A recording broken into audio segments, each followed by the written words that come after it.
महात्मा गौतम बुद्ध से किसी आदमी ने पूछा, ए महात्मा जी, ऐसा कोई तरीका बताओ जिससे आदमी की मौत न आवे, यानी इंसान अमर रहे, इंसान इमॉर्टल रहे, इंसान की मृत्यु न होवे। गौतम बुद्ध ने कहा, भाई उसका तरीका है। वो बहुत खुश हुआ। उसने सोचा कि महात्माओं के पास अजीब और गरीब तरीके होते हैं, और अभी आप कहते भी हैं कि हाँ उसका तरीका है, और अभी वो सुनाते हैं, तो वो बड़े ध्यान से और गौर से सुनने लगा। महात्मा बुद्ध ने जवाब दिया, सदा अमर रहने का एक ही तरीका है कि जन्म मत लेओ, यानी जन्म ही नहीं लेओ तो तू मरेगा ही नहीं। वो बड़ा हैरान हो गया। कहता जन्म तो ले चुका हूं, जन्म तो ले चुका हूं, फिर क्या होगा? कहते फिर मरना जरूर होगा। तो गुरु नानक साहब जी महाराज ने इसका एक स्पष्ट जवाब फरमाया है। कहते हैं, मुइया जित घर जामिया तित जीवतियां मन मार। कहते हैं, ऐ इंसान, अगर तू अमर रहना चाहता है तो जहां तुमको मर के जाना है वहां तुम जीते जी मर के जाओ। जहां तुम मर के जाना है वहां तुम जीते जी मर के जाओ। इस तरह से कबीर साहब फरमाते हैं, मरता मरता जग मुआ, साचा मुआ न को, दास कबीरा यूं मुआ, बहुर न मरना होए। कहते हैं, सारी दुनिया मरती है लेकिन साचा कोई नहीं मरता।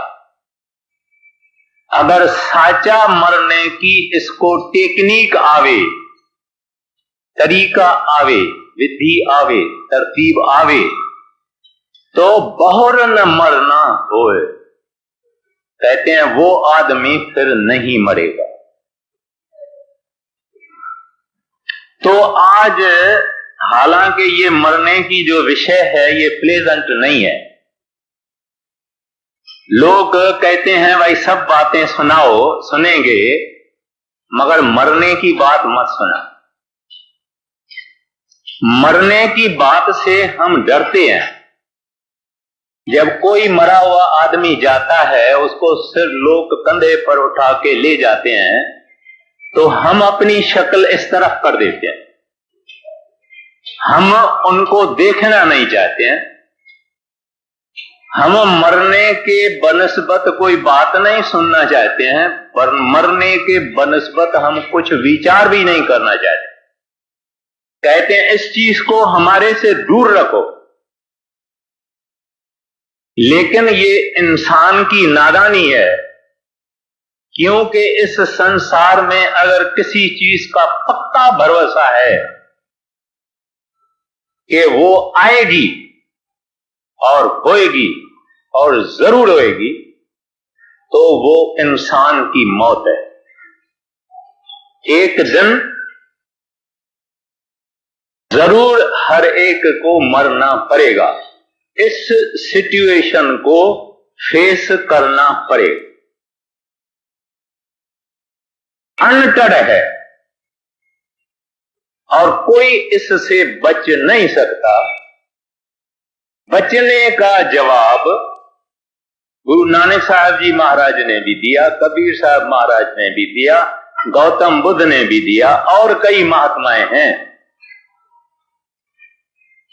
तो अपने को इस बात को आज मुख्तसर में सोचना है।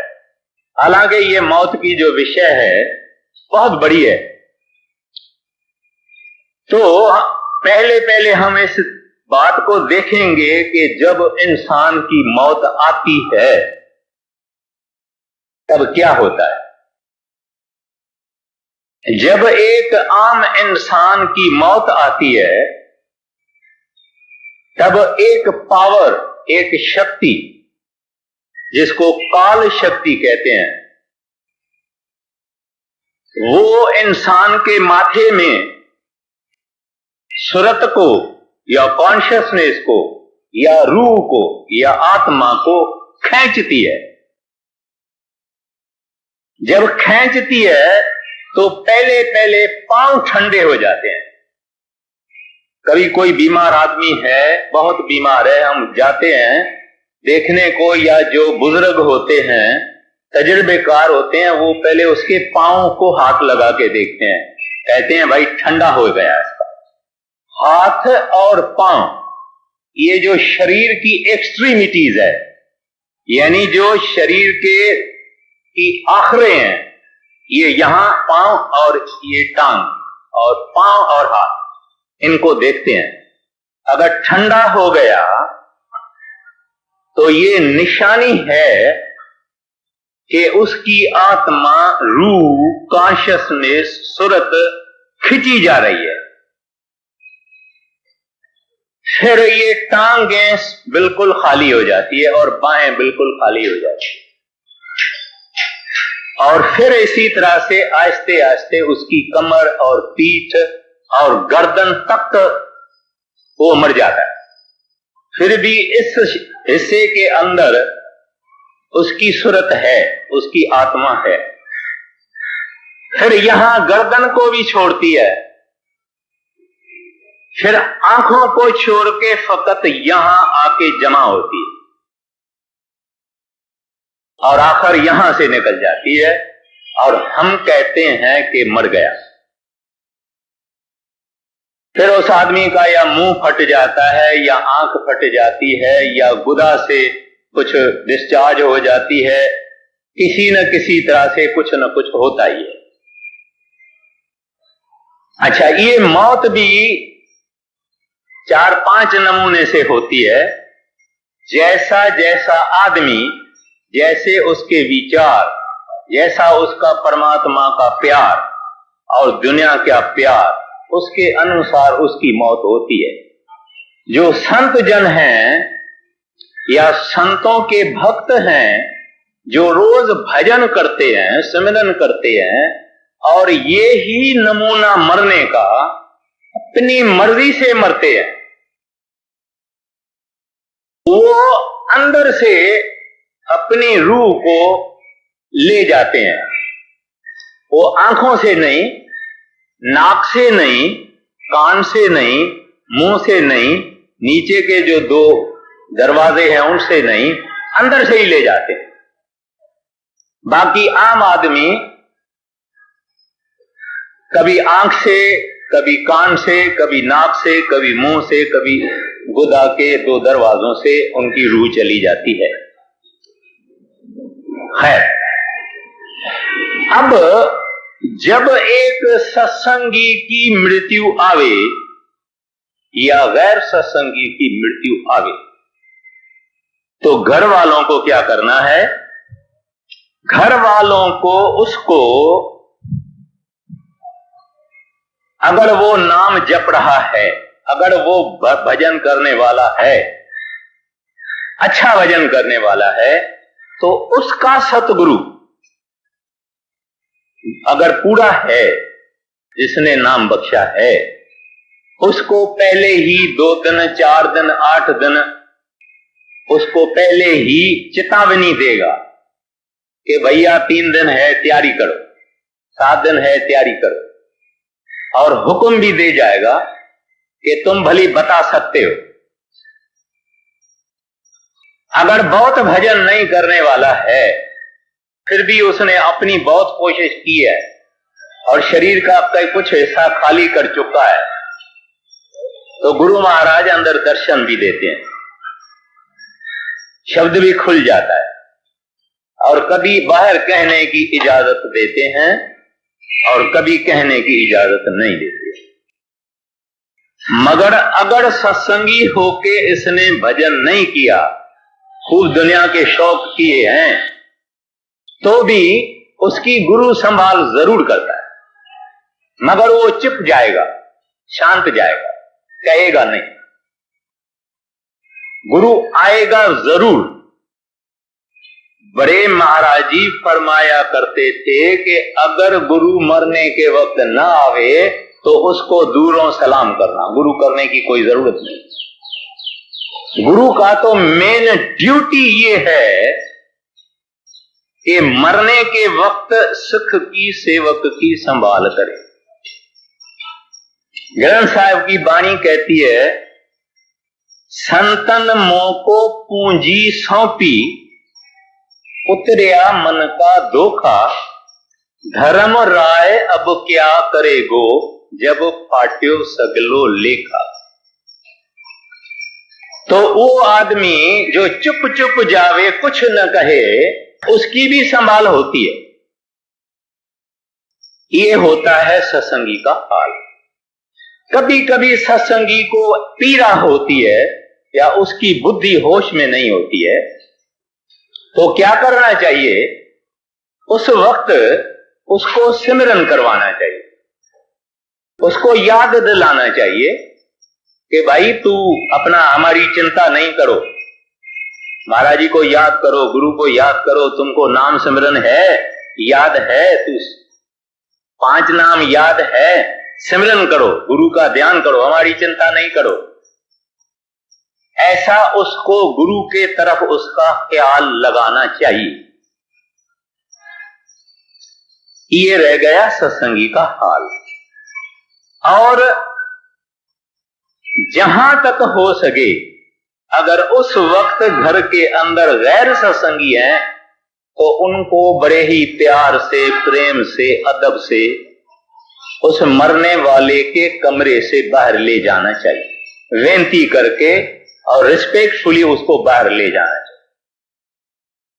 अच्छा, ये हो गई हालत सत्संगी की। गैर सत्संगी भी अगर हो, जिसको पूरे गुरु ने नाम नहीं दिया है, आम तो क्या होता है कि आदमी का मरने का समय होता है तो खासकर औरतें, नहीं तो बहुत सब लोग रोना, पीटना, चिल्लाना शुरू कर देते हैं, हाय हाय करना शुरू कर देते हैं, जिससे मरने वाले का नुकसान होता है। माफ करना, मैं जो ये आज विषय लिए है, इसमें लोगों को कुछ लोगों को थोड़ा सा डर होता है। कभी वो कहते हैं पता नहीं इसने आज क्या लिया है विषय, तो वो जो टाइम आता है उसी गैर सत्संगी को भी आगे भी उस रोना, चीखना, चिल्लाना, हाय हाय करना नहीं चाहिए। उस वक्त उसकी रूह निकल रही है, उस आदमी को कहना चाहिए तू भाई हमारी फिक्र नहीं करो, एक दिन मरना जरूरी है, मालिक सबकी संभाल करता है, तुम परमात्मा को याद करो, हरि को याद करो, गोविंद को याद करो, वागुरु अकाल पुरख को याद करो। और मरने से वो कंफ्यूज हो जाता है, वो घबरा जाता है, और उसकी आत्मा का सिमटाव यानी जो खेच है वो बड़ी तकलीफ से होती है। अच्छा, फिर कुछ लोग हैं जो सोचते हैं कि मुर्दे को एकदम जमीन पर रखना चाहिए और दीवा भी जलाना चाहिए और क्रियाकर्म भी करना चाहिए। जहां तक सत्संगी का सवाल है, उसके आगे दीवा रखने की कोई जरूरत है नहीं। ये रस्म कहां से आई है?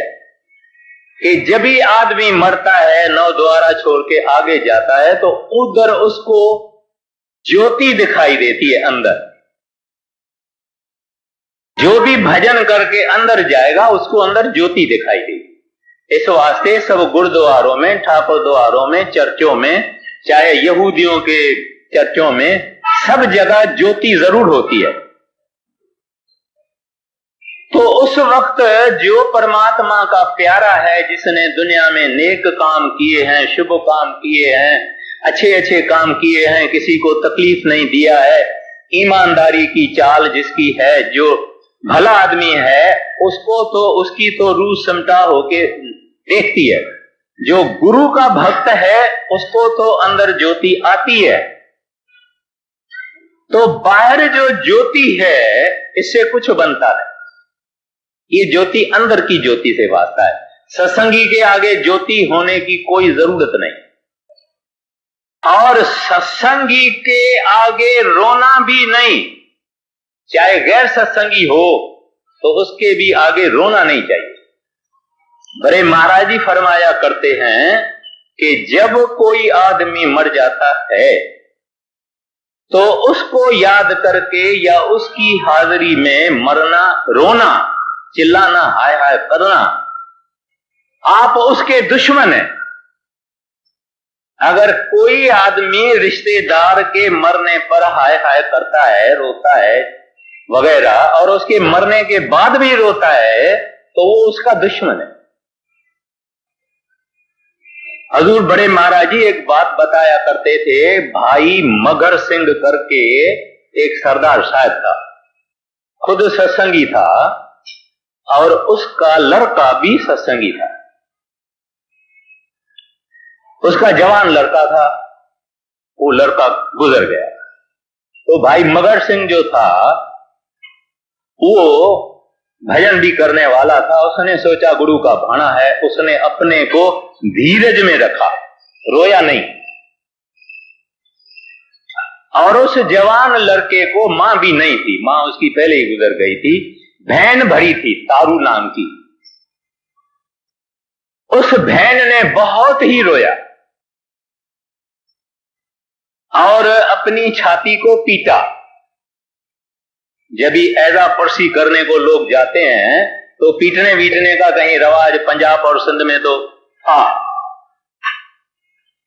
तो रात को उसका भाई बहन को कहता है, बहन तारू, जितना तुमने रोया है और अपने आप को पीटा है, तू देख मेरा ये चेहरा जो है तुम्हारे पीटने से मेरा लाल हो गया है, और मेरा रास्ता जो रोशनी से भरा हुआ था, तुम्हारे आंसुओं से वो रोशनी कम हो जाती है, मैं आगे नहीं जा सकता। तो जो आदमी मर जाता है, दुनिया में तो एक गलतफहमी ये होती है, अगर कोई रोवे नहीं तो आम आदमी कहेंगे ये देखो पत्थर दिल आदमी है, उसको मरने वाले की कोई फिक्र नहीं थी, जैसे कि बैठे हुए थे तैयार कि ये मर जावे। तो इस वास्ते कई लोग रोना नहीं भी आता है तो रोते हैं, बहुत कुछ होता है। कहने का मतलब ये है कि रोने से जो आदमी मर गया है उसका बहुत नुकसान होता है, वो चाहे सत्संगी होवे चाहे गैर सत्संगी हो। एक पादरी था, प्रीस्ट, वो अपने मां को बहुत ही प्यार करता था, और इतना मां को प्यार करता था कि उसने शादी भी नहीं। उसकी मां बूढ़ी हो गई बहुत, और वो बेचारी मर गई तो इसका मां में बहुत मोह था और बहुत रोता था, बहुत मां को याद करता था। एक दिन उसकी मां उसको सपन में आती है, क्या देखता है कि मेरी मां, उसकी पीठ दिखाई देती है, और हाकर लोग हैं ना, जहां वो पानी वाले पानी उठाते हैं या छोले उठाते हैं, चने उठाते हैं, तो यहाँ एक बड़ी लकड़ होती है और उसमें वो सामान उठा के चलते हैं। वो देखता है कि एक बड़ी लकड़ है मेरी मां के गर्दन पर, और उसमें 2 बाल्टी जिसको कहते हैं, वो बाल्टी भरी हुई है पानी की और वो ऊपर जा रही है और आधा कदम भी नहीं उठा सकती। तो ये मां को कहता है, मां तू इतनी नेक औरत, तुमने किसी को दुखी भी नहीं किया, तुमने किसी को तकलीफ नहीं दी, तुमने किसी को कभी पाप नहीं किया, तुम्हारी ये हालत। तो मां मुंह ऐसा करके उसको कहती है, पुत्र हाँ ये तुम्हारे कारण है। उन्होंने कहा, मां मैं तो तुमको याद करता हूं।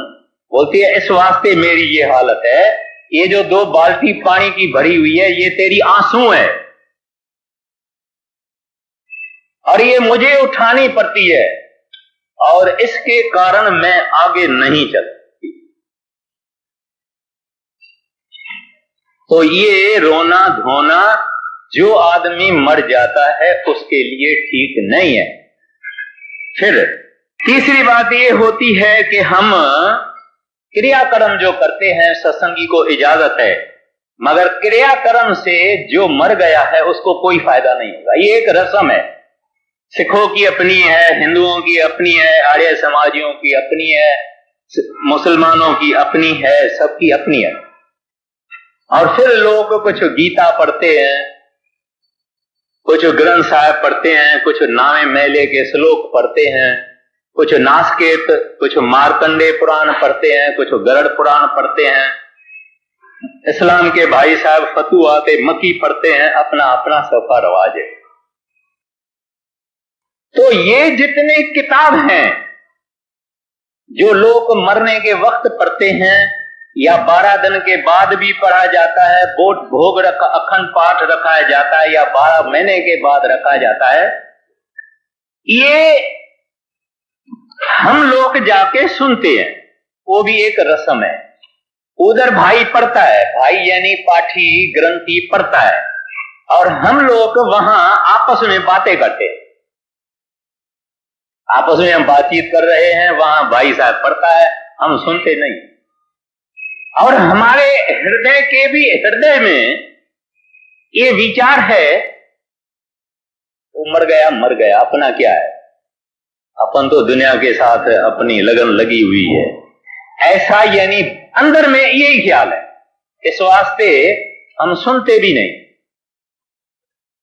अभी संतों ने, महात्माओं ने, ये जो ऋषियों ने, मुनियों ने रिवाज रखा है कि उस वक्त में ये धर्मी पुस्तक, मजहबी पुस्तक पढ़ने चाहिए, ये इस वास्ते ही रखा है, ना कि भाई पढ़े, पाठी पढ़े, पंडित पढ़े और हम सुने ही नहीं।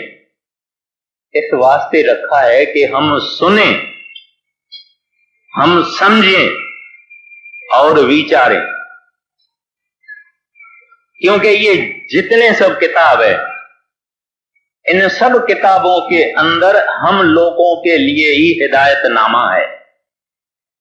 वो हमको सोचना चाहिए, विचारना चाहिए और उसके अनुसार दुनिया में चलना चाहिए। क्योंकि अगर हम मरने से पहले ये चीज पढ़ें और सोचें और विचारें, तो मरने का समय दुख कष्ट का समय नहीं होगा।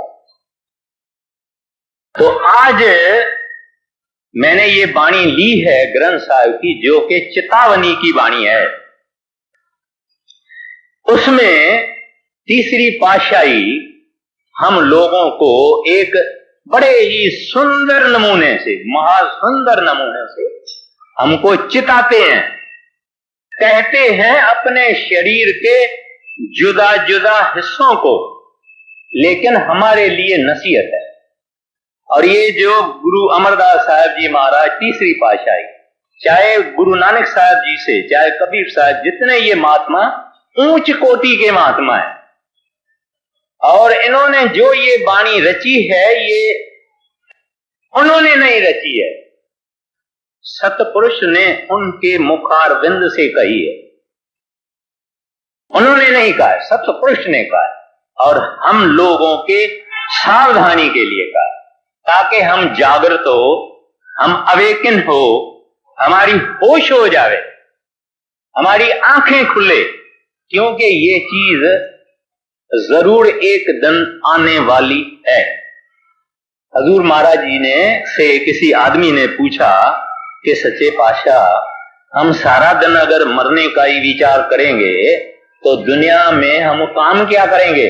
सारा वक्त डर लगा हुआ होगा कि मरेंगे मरेंगे मरेंगे, कल न मरे, परसों न मरे, मरेंगे मरेंगे मरेंगे, फिर काम क्या करेंगे? महाराज जी ने कहा, मैं ऐसा नहीं कहता हूं, मैं ये कहता हूं जीने की आशा रखो, मरने की तैयारी रखो। Hope for the best and prepare for the worst. क्योंकि कुछ लोग बोलेंगे ये पेसिमिज्म है, और आदमी को ऑप्टिमिस्टिक होना चाहिए। न पेसिमिस्टिक होना चाहिए, न ऑप्टिमिस्टिक होना चाहिए, रियलिस्टिक होना चाहिए। क्योंकि ये चीज एक दिन आने वाली है। यहां हम इतने बैठे हुए थे, हैं, चार बरस पहले यहां हमारे ही कांग्रीगेशन से, ऑडियंस से कई लोग चल बसे हैं। 4 बरस के बाद और कई लोग चल बसेंगे, और 4 बरस के बाद और कई लोग चल बसेंगे। तो इसके डर के हम कहीं भाग नहीं सकते हैं, इसका सामना करना है। और सामना ये करना है जैसे कबीर साहब ने फरमाया, गौतम बुद्ध ने फरमाया, जैसे गुरु नानक साहब जी फरमाते हैं, जैसे और सभी संत फरमाते हैं। तो ये चेतावनी का शब्द है, मैं अर्ज कर रहा हूं। कहते हैं, ऐ मन प्यारिया। अभी गुरु अमरदास साहब जी, वो तो मालिक खुद, उन्होंने तो प्रभु को प्राप्त किया था, वो वाहगुरु रूप थे। लेकिन हमारे लिए ये वाणी कहते हैं, और इस ढंग से कहते हैं, ऐ मन प्यारिया तू सदा सच संभाले। कहते हैं, तू याद करता है दुनिया के सब फानी चीजों को, तेरे हृदय में सिमरन है फानी चीजों का जो सच नहीं है। सच को आम आदमी कहते हैं सच कहना, टू स्पीक ट्रुथ, मगर यहां ट्रुथ सच कहना नहीं है। यहां ट्रुथ वो है the eternal, the ever lasting, the immortal. वो ट्रुथ है, वो परमात्मा है, वो रब है, वो वाहगुरु अकाल पुरख है, वो अल्लाह है, वो गॉड है, वो हरि है। कहते हैं तू सदा सच संभाल, मगर हमारी हालत ये है कि सदा कूर संभालते हैं। यार, दोस्त, स्त्री, मित्र, पुत्र, धन, माल, सब कुछ जो है वो कूर है। कूर का सिमरन, कूर की जपनी, कूर की याद, सब कूर ही कूर। कूर का माना जिसको हम एक दिन छोड़ जाएंगे, बाकी तो चीजें और है। लेकिन ये शरीर जो जिसको हम अपना कहते हैं, जिसको खूब मालिश और पॉलिश करते हैं, परफ्यूम लगाते हैं, एओडिकोलिन लगाते हैं, आरसी के सामने घंटों के घंटे हम खड़े हो जाते हैं, वो भी एक दिन छोड़ना है। कहते हैं बाहर की और चीजों को तो छोड़ दे हो, your very body is perishable and is one day bound to go. इस वास्ते कहते हैं नहीं। देखिए आगे क्या कहते हैं, ऐ मन प्यारिया तू सदा सच संभाल।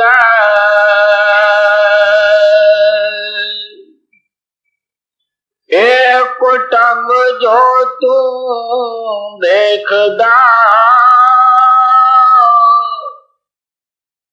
चल नहीं तेरे नाल। अब इंसान जब पैदा होता है, पहले पहले इसकी एसोसिएशन कुटुंब से होती है, परिवार से होती है। बच्चा पैदा हुआ, मां ने जन्म दिया, मां भी है, बाप भी है, बहन भी है, भाई भी है, कुटुंब में आ जाता है। और उससे पहले प्रीत होती है। बच्चे छोटे को भी मालूम ये है कि पप्पा है, ये मम्मा है, ये पप्पा है, ये मम्मी है। छोटे बच्चे को मालूम। पप्पे के पास भाग के जाएगा, मम्मी के पास भाग के जाएगा, मगर दूसरा कोई कहेगा बेटा इधर आओ, नहीं, पहले नहीं आएगा। जब तक हमको उनको खिलाएंगे पिलाएंगे, चॉकलेट देंगे, कुछ देंगे, ऐसा ऐसा आएगा, वरना नहीं। तो इसका जो मोह है, जो इसका अटैचमेंट है, जो इसकी एसोसिएशन है, ये शुरू कुटुंब से होती है, परिवार से होती है, फैमिली से होती है। क्योंकि पहले वो कांटेक्ट में फैमिली के आता है, तो हमारा कुटुंब के साथ बहुत मोह होता है। तो कहता है एक कुटुंब तू जे देखदा चल नाही तेरे नाल। कहते तुम्हारी इतनी गहरी मोह लगन जो कुटुंब के साथ है, ये तेरे नाल चलने वाला नहीं। चाहे आदमी जब मरता है, बड़े से बड़ा डॉक्टर होवे, MRCPOs होवे, इंग्लैंड सारी दुनिया के सब इम्तिहान पास करके आया हुए, लेटेस्ट में लेटेस्ट उसके पास मेडिसिन होवे, वो कुछ नहीं कर सकता। डॉक्टर बेचारे को खुद मालूम है कि दवा तो मैं देता हूं, लेकिन ठीक करने वाली कोई और पावर है। जो भी ऑब्जेक्टिव हैं डॉक्टर अपनी अप्रोच में, उनको ये मालूम है भाई हम दवाई भी देते हैं, परख भी करते हैं, सब करते हैं, लेकिन जो शक्ति आदमी को ठीक करने वाली है वो कोई और है। तो कहते हैं ये कुटुंब तेरे साथ प्यारा नहीं चलेगा, तुम इसके साथ इतनी दोस्ती रखी है। आगे ऐ मन प्यारे तू सदा साच संभाल,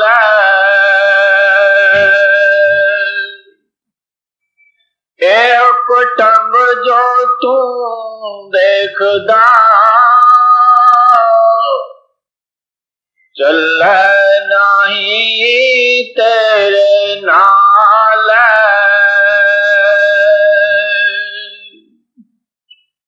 साथ तेरे चल नहीं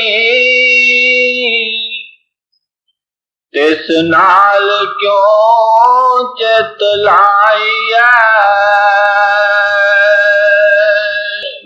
ऐसा कम मूल ना कीजिए जित अंत पछताइया। एक आदमी था, उसके घर के नजदीक में एक दरख्त के नीचे एक साधु आ गया। साधु शाम को थोड़ा सा सत्संग करता था। वो आदमी, जवान आदमी, उस साधु के पास जाके ठहरता था, उसकी थोड़ी सेवा वेवा करता था। एक दिन साधु से बातचीत चली तो साधु ने सत्संग में कहा कि भाई इस दुनिया में दोस्ती रखने के काबिल कोई चीज नहीं है, एक हरि से और गोविंद से दोस्ती रखनी है, क्योंकि वो ही अंत के समय में हमारा साथी होता है और कोई हमारा साथी होता नहीं। तो वो जवान साधु को कहता है, साधु महाराज मैं अपनी बीवी को इतना प्यार करता हूं और वो मेरे को इतना प्यार करती है कि हम मरेंगे भी दोनों साथ, जिएंगे भी साथ, जाएंगे भी स्वर्ग में साथ, और वो मेरे से वफादार है और मैं उसके साथ भी वफादार। और ये बात मैं आपकी नहीं मानता हूं। वो मेरे बगैर खाना नहीं खाती है, मैं उसके बगैर खाना नहीं खाता हूं। चाहे रात उसको मैं 12 बजे घर में आता हूं तो वो खाना नहीं खाती है। और स्त्री और पुरुष का प्यार आपस में बहुत ही डिवाइन है। साधु ने उसको कहा भैया तुम ये बात छोड़ दो, मैं कहता हूं एक हरि से दोस्ती रखना चाहिए। उसने कहा ये बात मैं नहीं मानता। बोले अच्छा तुमको मैं एक बात कहता हूं करो तो मैं तुमको दिखा दूं कि तुम्हारा और स्त्री का आपस में प्यार कैसा है। कहता है भाई दिखाओ। बोले कि मैं तुम्हारे को एक बूटी देता हूं, जड़ी बूटी देता हूं, पाउडर की एक पुड़िया देता हूं, तू क्या करना कि दूध में पी के और सो जाना तो तू मर जाएगा, मगर सचमुच नहीं मरेगा, तेरे जितने भी निशान हैं ये मरने के ही हो जाएंगे। बोले फिर? ये तो मैं मरना तो नहीं चाहता हूं। बोले कि नहीं, तू मेरा सेवक है, मैं आऊंगा तेरे को, फिर मैं दूसरी पुड़ी मुंह में डालूंगा, तेरे को ठीक करूंगा, तू घबराओ मत, मगर तू देख ले। कहता है ठीक है साधु महाराज। वो बेचारा रात को दूध में पी के और सोया और 2 घंटे के बाद मर गया। तो एक टांग उसकी यहां चली गई, दूसरी टांग यहां चली गई, वहां चली गई, इस तरह से उसके वकड़ हो गए शरीर के। इसकी बीबी ने बहुत चिल्लाया, रोया, पड़ोसियों को इकट्ठा किया, सब कुछ किया, हाय घोड़ा जो होती है वो इसकी बीबी ने की। अभी सुबह का टाइम हुआ, सब पड़ोसी आ गए, रिश्तेदार आ गए, सब कुटुंब परिवार के आदमी आ गए। बोला भाई अभी इसको उठाएंगे। उठाएंगे, ठीक है। तो बोले कि दरवाजा जो है तुम्हारा, ये दरवाजा बहुत छोटा है और इसकी एक टांग यूं होके खुश्क हो गई है, एक टांग यूं हो गई खुश्क हो गई है और हाथ ऐसे खुश्क हो गया है, तो दरवाजे को हम काटते हैं।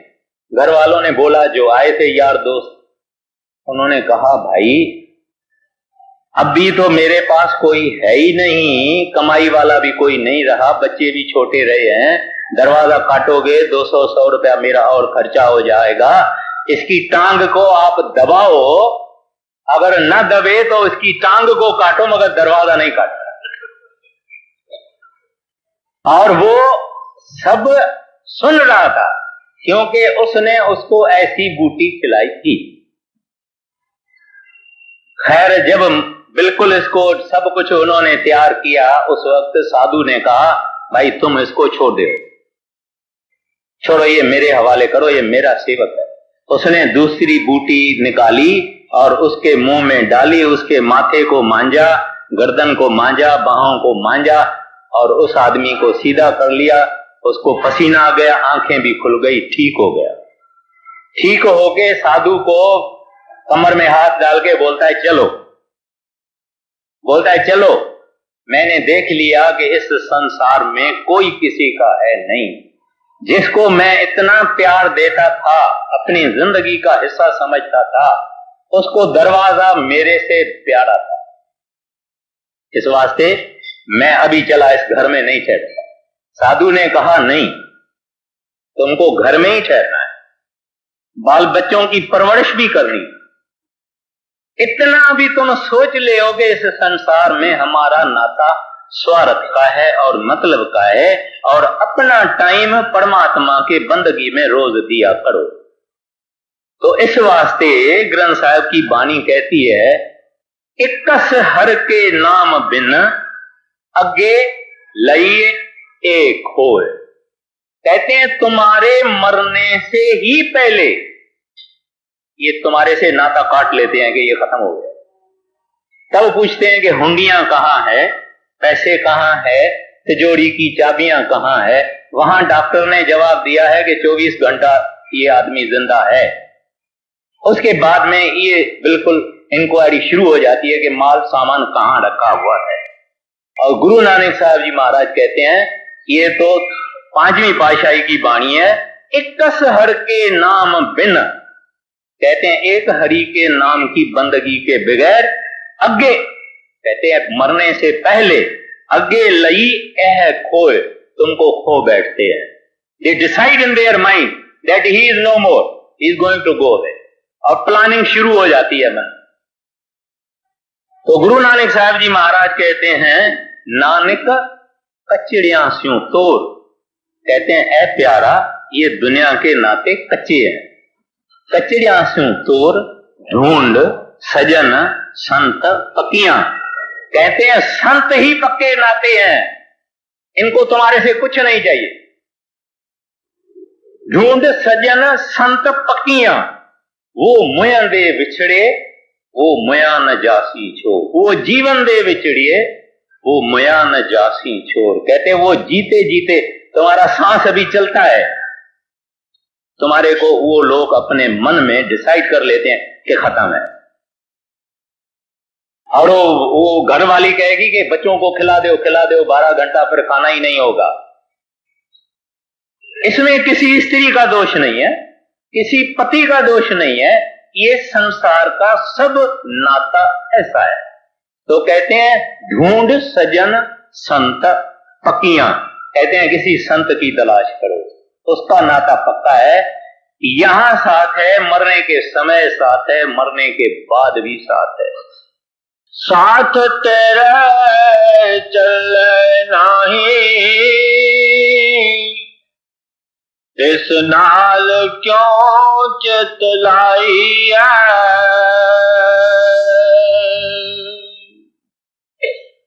ऐसा कम मूल ना कीजिए जित अंत पछताई। देखिए ये वाणी हमको मरने से पहले पढ़नी चाहिए और सुननी चाहिए और इस हिसाब से दुनिया में चलना चाहिए। मरने के वक्त किसी ने 11 अध्याय अगर गीता का पढ़ा तो न प्राणी को कोई फायदा और पढ़ने वाले का भी अगर ख्याल बाहर है कोई नहीं फायदा। हमारी आम जिंदगी ये है, दुनिया में कई मौके हैं सुख के, हम दूसरे नावल पढ़ते हैं, रोज 1-1 घंटा अखबार पढ़ते हैं, टाइम्स भी पढ़ते हैं, इकोनॉमिक टाइम्स भी पढ़ते हैं। इस चीजों के लिए हमारे को बहुत फुर्सत है, मगर इन चीजों के लिए हमको फुर्सत नहीं है जो चीज हमारे काम की है। तो क्या फरमाते हैं, ऐसा कम मूले न कीजिए, कहते हैं ऐसा काम नहीं कर। कोई आदमी अगर रेती की फाउंडेशन पर अपनी इमारत बनाएगा, अभी ये इमारत बनी हुई है, इसके नीचे सीमेंट, कंक्रीट और लोहे की फाउंडेशन है, मगर कोई आदमी रेती के ऊपर अपना मकान बनाए तो हम उसको कहेगा ये अनाड़ी है, ये बेवकूफ है, रेत के ऊपर मकान बनाता है। लेकिन वो तो मामूली अनाड़ी है, हमारे जैसे कोई अनाड़ी नादान हो ही नहीं सकता है, क्योंकि हम रेती के ऊपर सारी चीज बनाते हैं। हमको मालूम है पिताजी चले गए, हमको मालूम है दादाजी चले गए, हमको मालूम है रावण भी चला गया, हमको मालूम है एक दिन हम भी चले जाएगा, फिर भी हम इस चीज को ऐसे जकड़ के बैठे हुए हैं जैसे कि दुनिया जाएगी मगर हम नहीं जाएंगे। इससे बढ़कर और एक नादान आदमी संसार में कौन होता है। कहते हैं जित अंत पछताइए। अभी मरने के समय क्या होता है, जैसे हम एक सपना देखते हैं, ख्वाब देखते हैं, ड्रीम देखते हैं, तो कितना बड़ा ही सपना होता है मगर होता 1 मिनट में है। ऐसे मरने के वक्त आदमी को उसकी सारी जिंदगी नाटक के तरह से, सिनेमा के तरह से थोड़े अरसे में दिखाई जाती है। वो देखता है और रोता है। क्यों रोता है? क्योंकि उस वक्त इसको सारी जिंदगी सपना लगता है, अभी नहीं लगता है। अभी अगर जैसे संत कहते हैं सब, योग वशिष्ठ में वशिष्ठ जी राम को यही बात सुनाते हैं कि ये सपना है, शंकराचार्य जी कह गए कि ये माया है, ये परछावा है, एक एक कहता है कि ये झूठ है, मगर हम सुनने को तैयार नहीं। तो कहते हैं कि ये झूठ है उस वक्त जब ये सपना करके देखता है, ये सारा संसार इसको दिखाई देता है कि हाय मैंने क्या किया, मैंने क्या किया, उस वक्त ये रियलाइज करता है और उस वक्त रोता है। अब उसका बैलेंस अगर 50 लाख रुपया भी है, 50 करोड़ रुपया भी है, इसके काम का नहीं, जो इसने पाखंड से, फरेब से, धोखे से जमा किया, इसके काम का कुछ नहीं।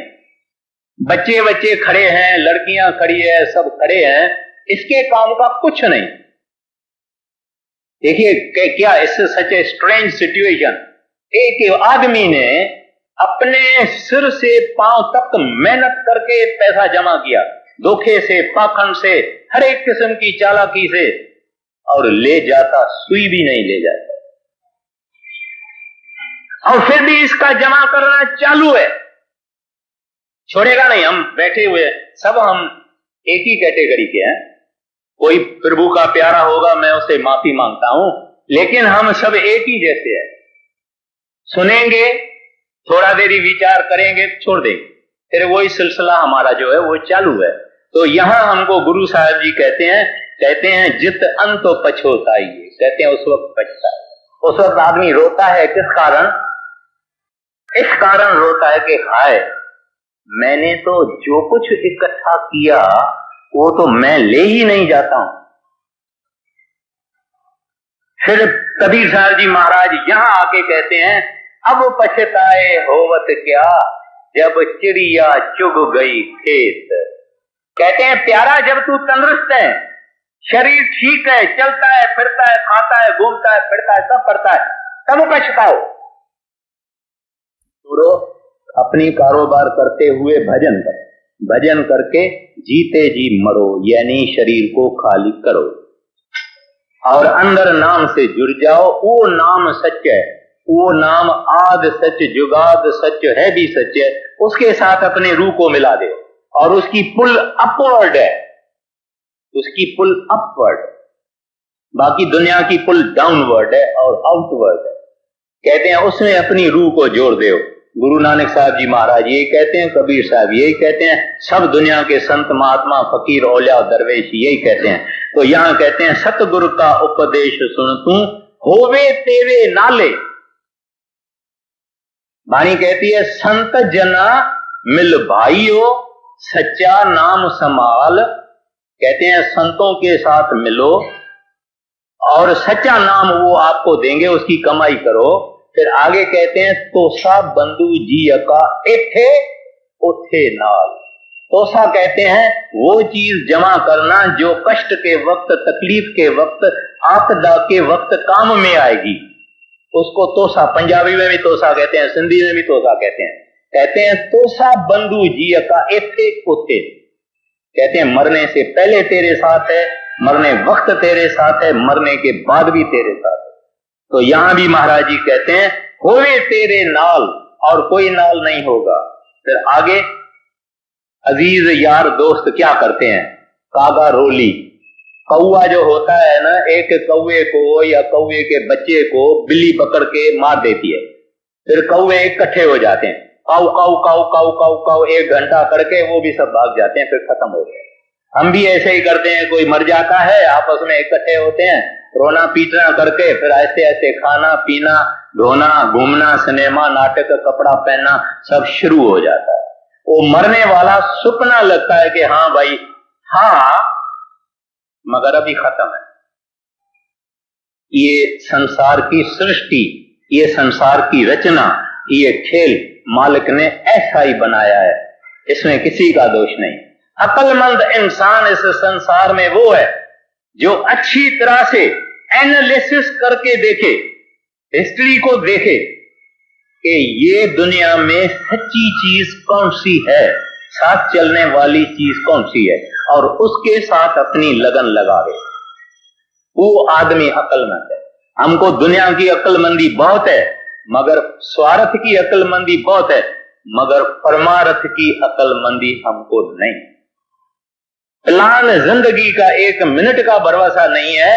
गवर्नमेंट 5 वर्ष का प्लान बनाती है, 5 ईयर प्लान बनाती है, मगर हमको तो 1 सदी का प्लान बना देते हैं, कि 100 वर्ष का भी हम प्लान बना देते हैं, क्योंकि मरने का कभी विचार आता ही नहीं है। आखिर में कहते हैं कहे नानक मन प्यारे, तू सदा सच संभाले। इस वास्ते ऐ मन, ऐ प्यारा, तू सच से दोस्ती रख, तू नाम से दोस्ती रख, तू वागुरु से दोस्ती रख, उस अल्लाह से दोस्ती रख, रब से रख, हरि से रख, गोविंद से रख, परमेश्वर से दोस्ती रख, जो तेरे काम आएगा, जो तेरे साथ भी आएगा।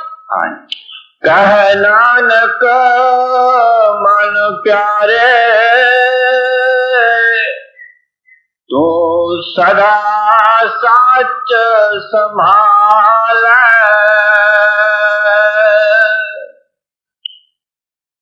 रसना तू अनरस राच रही, तेरी प्यास ना जाए,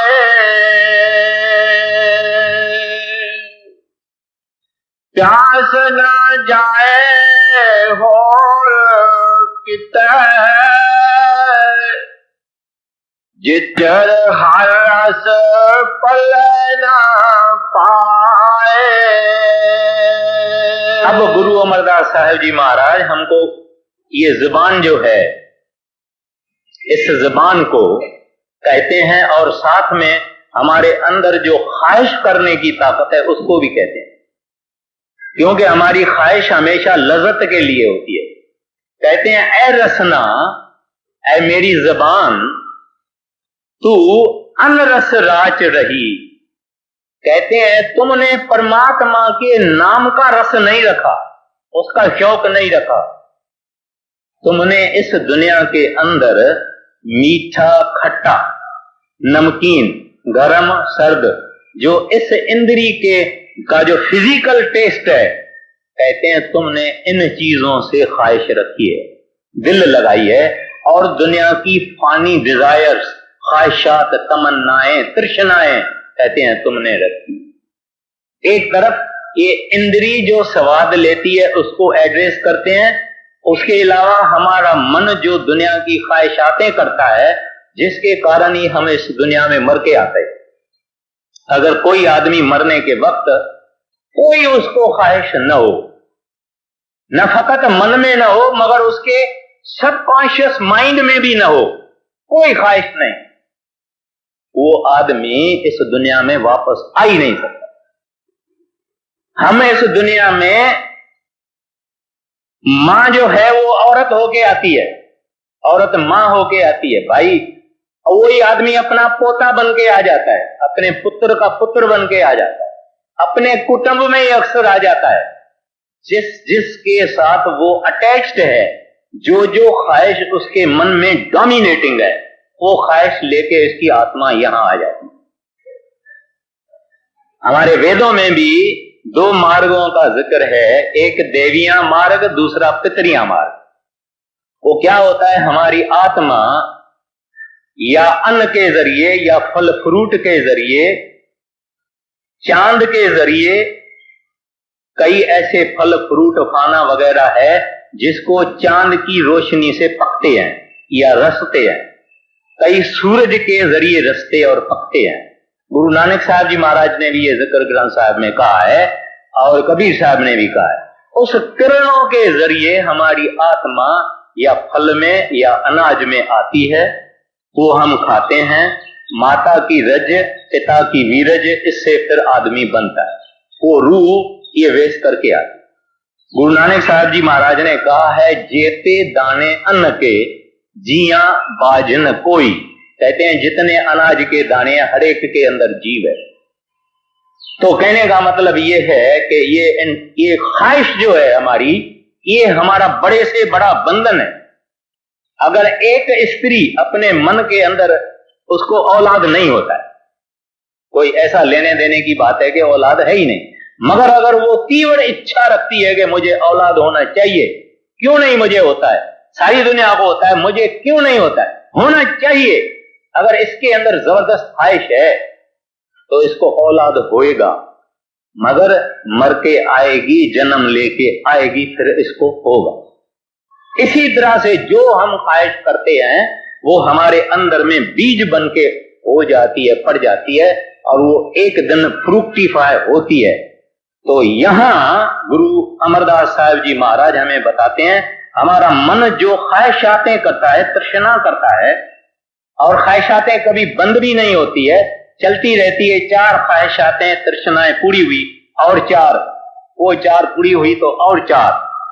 कहते हैं ए रसना, तू अन्न रस, कहते हैं परमात्मा का रस छोड़ के दूसरा जितना रस है, except the Lord, this mind desires all the joys, all the delights, all the taste of the universe, except the joy of union with the Lord. कहते हैं इसको सब ख्वाहिशें चाहिए, सब स्वाद चाहिए सवाए परमात्मा के। ऐ रसना, तू अनरस राच रही, तेरी प्यास न जाए, and your thirst will be eternal. Can not be quenched. ये मन का कानून। 4 ख्वाहिशें हमारी परमात्मा पूरी करता है, 4 और रखिए।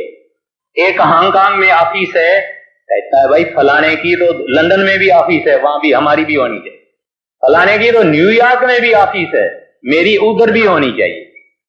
कभी नहीं सोचता है कि मेरे बाल सफेद हो गए हैं, अभी मेरी याद भी कम हो गई है, अभी तो मेरा एक कदम कब्रिस्तान में है, एक कदम बाहर है, पता नहीं काल किस वक्त जाट मारता है।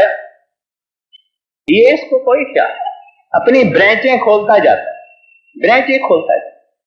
तो इस वास्ते कहते हैं तेरी प्यास न जाए, प्यास न जाए हौरत किते जिचर हर रस फले न पा।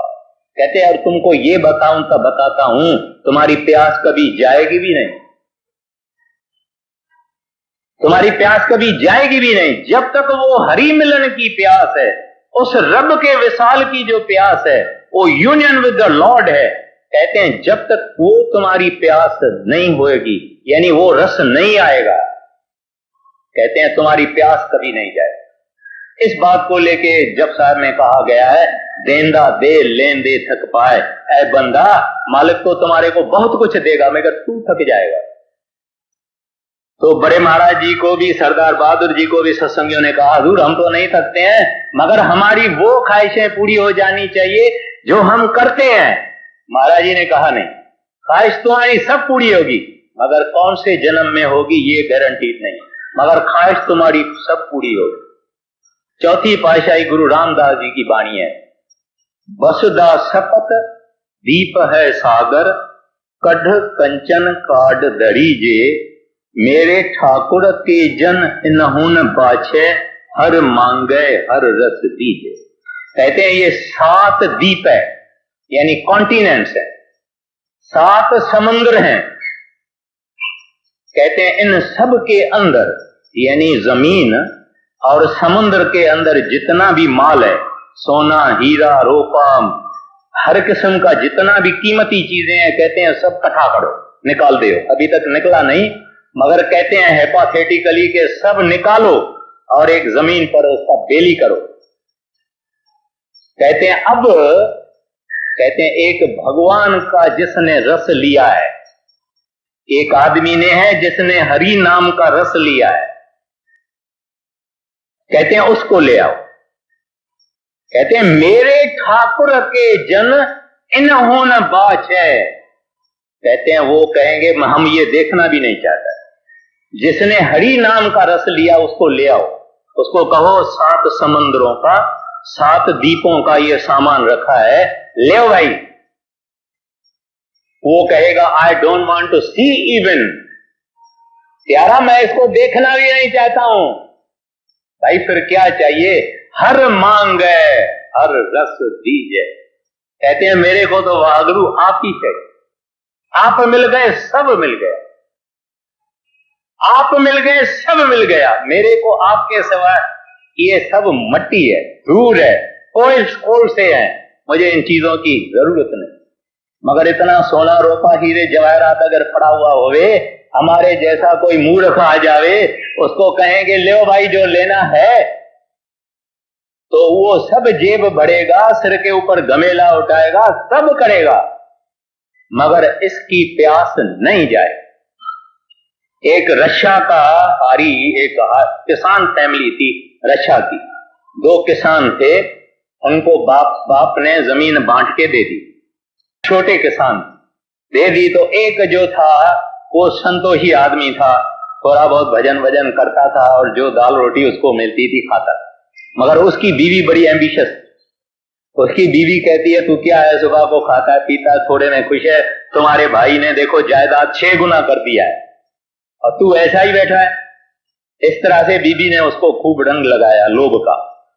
जब उसको खूब रंग लगा तो वो बीबी को बोलता अच्छा तू गहना वहना सब बेच दो, मेरे को सोना दो तो मैं दूर में बहुत बड़ी जमीन लेता हूं। तो रशिया में एक ऐसा हिस्सा है जमीन का जहां नोमैड लोग रहते हैं, जो एक थां पे नहीं रहते हैं, घूमते रहते हैं, फिर वापस आते हैं, घूमते रहते हैं। वहां गया, उसके मुखी को जो पंच था उसको रिश्वत दिया। उस पंच ने कहा अच्छा भाई हम आपको बड़ी जमीन देंगे, बोले कितनी देंगे? बोले तुम, हम सुबह को 7 बजे मेरे सब जितने जात के आदमी हैं हम यहां इकट्ठे होंगे, तुम दौड़ना तुम जितना बड़ा तुमको दौड़ना है दौड़ के वापस यहां आ जाना। जितनी जमीन के इर्द गिर्द में तुम दौड़ के आएगा वो पूरी जमीन तुम्हारी है। उसने कहा भाई ये तो कमाल है, मेरे को तो बोला लकी स्ट्राइक हो गया ये। बोला अच्छा भाई ठीक है, 7 बजे कल आ जाएगा। 7 बजे वो बेचारा दौड़ना शुरू किया, उसने बड़ा राउंड मारा। पानी, उनको लोगों ने कहा पानी पियो, बोलता है पानी पीने में जो टाइम जाएगा वो तो मैं एक एक कर दौड़ के आऊंगा। पानी भी नहीं पिया, दौड़ के अपना जो पॉइंट है उसके नजदीक आया। लोगों ने तालियां बजाई कि बहुत इसको मिलेगा। जब अपनी पॉइंट पे वापस आया वहां इसकी आंखें बंद हो गई, हार्ट टूट गई, कोलैप्स हो गया, गिर गया। तो जो पंच जो मुखी था उसने कहा भाई इसकी कब्र खोदो, जहां ये सोया हुआ है अभी इसकी कब्र खोदो। कब्र खोद के उसमें डाला। कहता है इसको इतनी जमीन की जरूरत थी, 6 फुट बाय 2 फुट की जरूरत थी, इससे ज्यादा जरूरत थी। और ये तो रशिया का एक किसान है, मगर ये हम सब की हालत है। ये उस किसान की हालत नहीं है मगर हम सब की ये हालत है। खाने को बुल्ले शाह कहते हैं। बुल्ले शाह ने कहा है भाई थोड़ा खाना चाहिए, थोड़ा कपड़ा चाहिए, सर के ऊपर छत चाहिए, इससे ज्यादा और कुछ नहीं चाहिए। मगर जैसे गुरु अमरदास साहब जी महाराज कहते हैं प्यास न जाए औरत कित्ते, जिचर हर रस पले न पाए। कहते हैं जब तक हरि का रस तुमने नहीं लिया तेरी ये हमेशा ख्वाहिश और तृष्णा और रस की चाहना हमेशा चलती रहेगी आगे। रसना तो अनरस राज रही, तेरी प्यास न जाई। पवे और पिए तू वो हरी रस। हरी रस सच्चा अमृत है। आप पानी कितना पी लीजिए, खाना कितना खा लीजिए, कभी पेट नहीं भरेगा, कभी प्यास नहीं बुझेगी। इस तरह से इस संसार के जितने सामान है इससे कभी प्यास नहीं बुझेगी। मगर अमृत का सागर भरा हुआ हुए आपको सारा सागर पीने की जरूरत नहीं है। एक बूंद अगर हम अमृत की पी लेवे तो आदमी अमर हो जाता है। वो जो हरी रस है वो अमृत है। एक बूंद पीने से फिर ये जन्म मरण से खत्म हो जाता है। एक बूंद इसको चाहिए, सारे सागर पीने की कोई जरूरत नहीं है। मगर इस दुनिया के जितने रस हैं सारी दुनिया के रस हम पी लेवे तो भी हमारी तृष्णा और बढ़ती है, कम नहीं होती। जैसे आग में हम घी डालते हैं तो आग और भंभरती है, ऐसे दुनिया के जितने स्वाद हैं जितने हम ज्यादा लेते हैं, जितने कामी लोग हैं उनको जितना काम भोगते हैं इतना ज्यादा कामी होते हैं। उसका काम का दायरा बड़ा हो जाता है, उसको चैन नहीं आता है। 1 से चैन नहीं आता है, 2 से चैन नहीं आता है, 4 से चैन नहीं आता है। इस तरह से वो अपनी सत्यानाश करके खाक बन जाता है। इस तरह से लोभ है, काम है, क्रोध है, सभी ये चीजें जो है कभी संतोष नहीं आता है, तृष्णा नहीं बुझती है। तो यहां गुरु साहब जी महाराज फरमाते हैं, कहते हैं पिए हर रस बहु न तृष्णा लागी आए। कहते हैं अब उससे पूछो कुछ चाहिए? नो। और भाई कोई ख्वाहिश है, कोई चीज चाहिए? नो। एक औरत थी, उसने मेरे को अपने मुंह से बताया। कहते हैं बड़े महाराज जी हमारे घर में आए, मेरे को कहा काको तुम्हारी बड़ी जो देरानी है, तुम्हारा ससुरा जो है उसने भी मेरे से कुछ मांगा, मैंने उसको दिया। तुम्हारे पति ने मेरे से मांगा, मैंने उसको दिया। तुम्हारी बड़ी देवरानी ने मेरे से कुछ मांगा, मैंने उसको दिया। उसके बाद जो दूजी है उसने मांगा, मैंने उसको दिया। तुमने काको मेरे से कुछ नहीं मांगा है और तू मांग और जरूर मांग। बीबी मुझे कहती है कि माला जी ने इतनी हमारे ऊपर दया की है, बच्चे हैं, औलाद है, तंदुरुस्ती है, खुशियां है, धन है, सब है। कहती है फिर मेरे मन में ख्याल आया कि महाराज जी जो चीज मैं मांगती हूं वो आप देंगे। हाँ वो सिलाए तो मैं तो कहता हूं कि जरूर मांगता हूं, मैंने तुम्हारे सब फैमिली मेंबरों को दिया। कहती है हजूर जहां भी हूं वहां आप मेरे संग हो। महाराज जी कहते हैं शाबाश काको, मैंने ये तेरे से आश रखी। देखिए एक महान संत है और उस औरत को मालूम है कि ये सब कुछ देने वाला है, और उसने मौज भी देखी कि संतों की मौज क्या, ये कभी कभी होती है, हमेशा नहीं होती है। तो मौज भी उनकी देखी, लेकिन मांगती क्या है कि जहां मैं हूं आप हर वक्त मेरे साथ रहो, हर वक्त मेरे साथ। तो आज भी वो बीबी जहां जाती है वहां महाराज जी उसके साथ। तो शुरू जब ये बात हुई तो वो बीबी बाथरूम में गई, महाराज जी वहां खड़े। वो बीबी कहती है महाराज जी ये क्या बात है, बाथरूम में आप क्यों? कहते हैं बीबी तुमने वर ये मांगा है, अब तू कह दे। कहते हैं जहां मैं चाहूं वहां आप साथ होना। देखिए ये ऐसे संत दुनिया के अंदर, ये ऐसी मौज और ये संसार, संत हमको मिल गए हैं, बहुत बड़ी चीज है। हमको तो इस दुनिया में एक एक मिनट में शुक्र शुक्र शुक्र शुक्र शुक्र करना चाहिए कि हमको इस पृथ्वी पे महासंत मिल गए। महाराज जी ने कहा अच्छा बीबी ऐसे ही होगा। तो अब जहां चाहती है वहां महाराज जी खड़े हो जाए।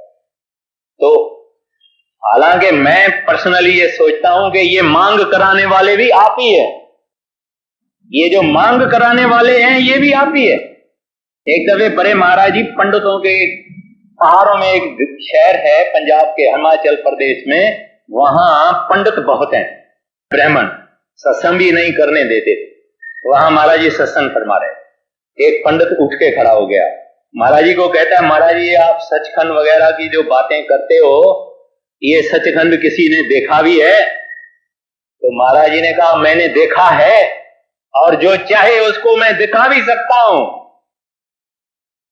मगर किसी के मुंह से आवाज नहीं निकला कि हाँ मुझे दिखाओ, किसी के मुंह से आवाज नहीं। तो कहने का मतलब यह है कि ये ऊंच कोटि के संत है, मिल गया है, इस जैसी महातकदीर आदमी की नहीं है।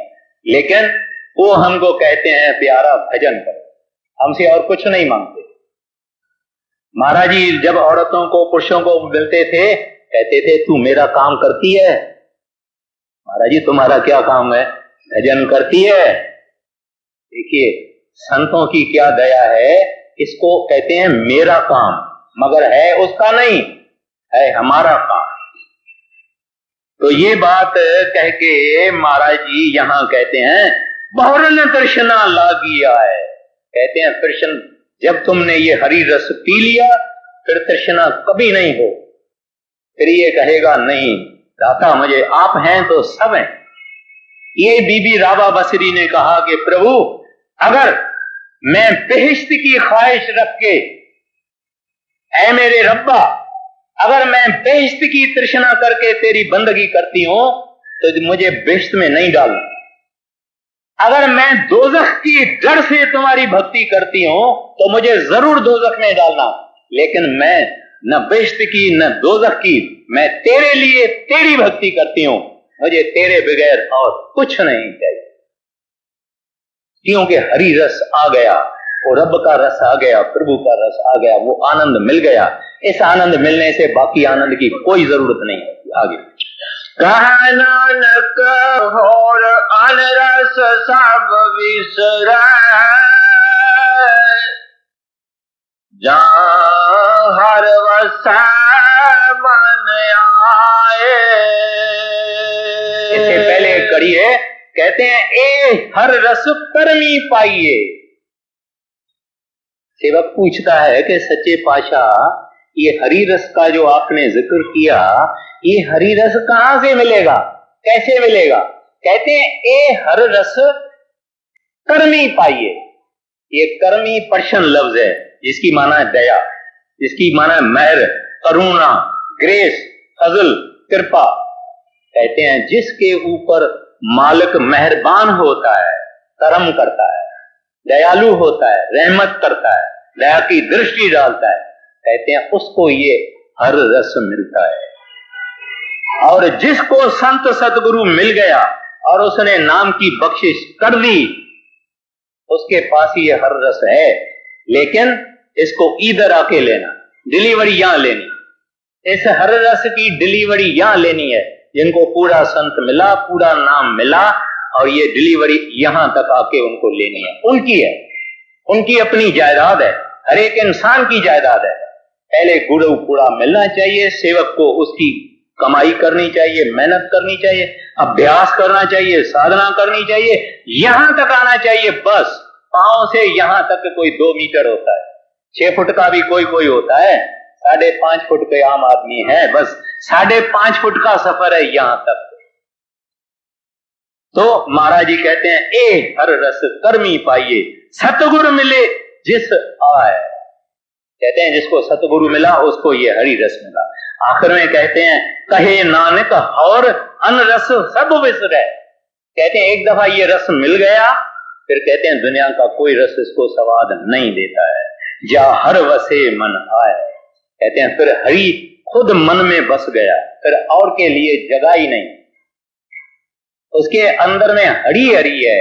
फिर ये कहता है गुरु गुरु गुरु गुरु कर मन मोर, गुरु बिना मैं नाही और।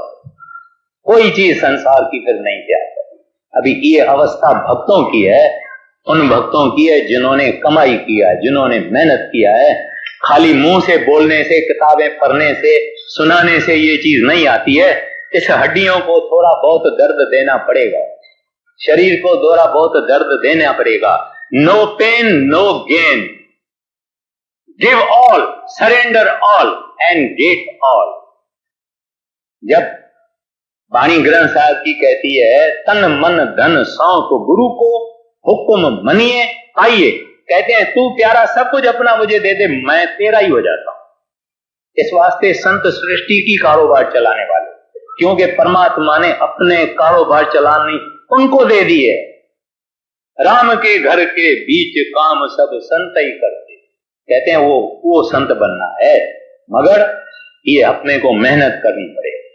इस वास्ते आपको भी मैं कहता हूं और मेरे अपने को भी कहता हूं, अपने को ज्यादा कहता हूं कि हमको भजन करना चाहिए, भजन करना चाहिए, भजन से शौक रखना चाहिए, भजन से शौक रखना। कह नानक होय अन रस सब विसरै, जहाँ हर वसा